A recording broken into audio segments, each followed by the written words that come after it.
Come up to the ramp, right?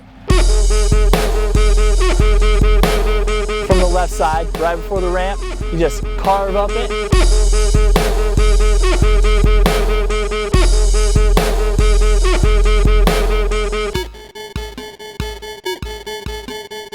You start at the bottom left corner of the ramp. By the time you get to the top, you're at the right corner. Sit back a little bit further because it kind of helps the bike swing around backwards instead of if you sit forward, it just kind of goes flat. You go back and it just kind of like brings your back end around and turns it into a turn down a little bit.